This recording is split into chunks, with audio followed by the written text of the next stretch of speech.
Hulu's A Thousand Blows Season 1's ending set up various storylines, and the real character stories inspiring the crime drama can hint at where A Thousand Blows Season 2's story could go.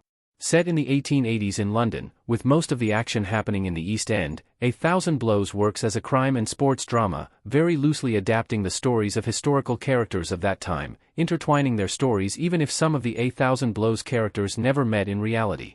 Still, its historical foundation can mean Season 2 could adapt part of their real stories. Some key events and other characters' stories getting entangled in A Thousand Blows Season 1 already showed the crime drama keen to keep part of the real history if it suits the story. Like Alec Monroe's death by stabbing right before A Thousand Blows Season 1's finale could have been taken straight from the history books had Indigo Jeremy not been involved, other developments in Season 2 could too resemble what historically happened. What could happen in A Thousand Blows Season 2 can thus be potentially inferred by cross-referencing the story Season 1 left hanging and what happened in reality. A Thousand Blows 40 Elephants could see Alice Diamond replace Mary. Alice Diamond is the most famous queen of the 40 Elephants. A Thousand Blows Season 1 introduced Alice Diamond to the criminal underbelly of London as a contemporary of Mary Carr, while in reality, she operated as the queen of the 40 Thieves in the early 20th century. Dubbed Diamond Annie, she effectively made the 40 Elephants gang famous, even appearing regularly in the press at the time, via Mail Online. Although A Thousand Blows showed Alice as one of the few Mary could trust to complete a job not being ruled by fear like others among the 40 Elephants, their relationship could very much change in A Thousand Blows Season 2. The teaser at the end of A Thousand Blows Season 1 showed Mary and Alice reunited, along with a shot of Alice very much dressed for high society. The 40 Elephants were less widespread before Mary went to prison, and Mary was one of their first queens in reality. This, along with Season 1 ending with Mary's 40 Elephants returning to her mother Jane following Eliza's lead, might prompt Alice Diamond to take over from Mary in Season 2 and lead her own iteration of the 40 Elephants, more successfully than Mary if A Thousand Blows follows the true story. Punch Lewis could end up dead in A Thousand Blows Season 2.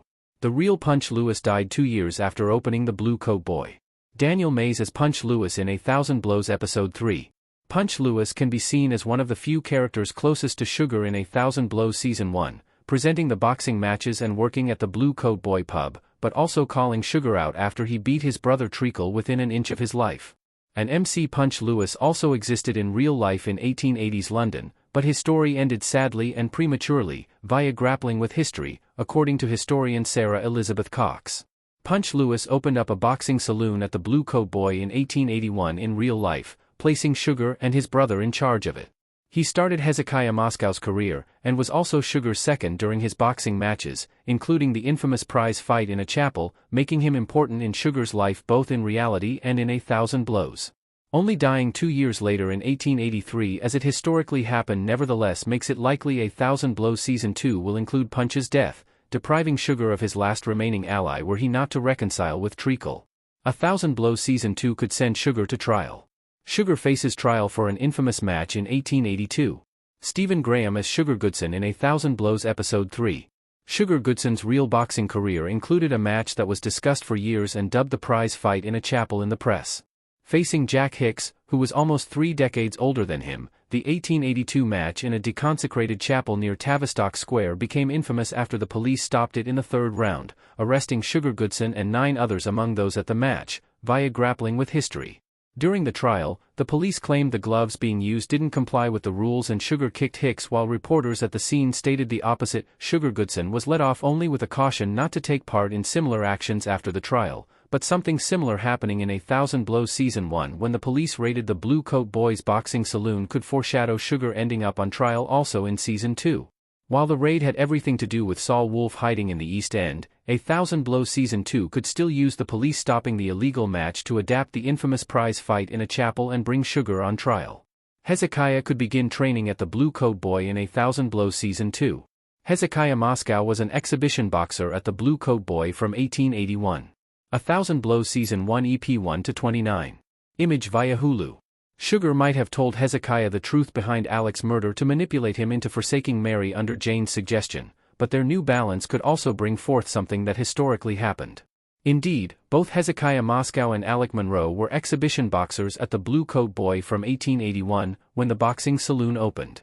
Sugar potentially relaxing his anger against Hezekiah after breaking him and Mary up for good and declaring some sort of truce until their future match could thus bring Hezekiah over to the Blue Coat Boy like it really happened in the 1880s. The events of A Thousand Blows Season 1 after all left Hezekiah unmoored. Feeling betrayed by Mary, not being able to reach Mr. Lau after the faking of his death, and losing Alex so brutally left him alone and without a training partner. Adding to that how the mob turned against him in the match against Buster Williams and those at the West London Boxing Club weren't able to protect Hezekiah, training at the Blue Coat Boy wouldn't be too far-fetched, especially considering how the biggest point of contention between Hezekiah and Sugar would have temporarily disappeared. A Thousand Blows Season 2 could send Mary to prison. The real Mary Carr was sentenced multiple times. Aaron Doherty as Mary Carr and Darcy Shaw as Alice Diamond in A Thousand Blows Season 2's teaser trailer 1. A Thousand Blows Season 2's brief teaser after Season 1's ending showed Mary lavishly returning to London before getting involved in schemes of some sort with Alice Diamond. While there's little to foreshadow the law finally catching up with Mary, the press at the time of Mary's trial for the kidnapping of a child described her as adorned with ostrich feathers and diamond rings, via Mail Online, and Mary could be seen wearing fancier attire outside, and it would be unlikely for her to present as Lady Farnley after the events of Season 1.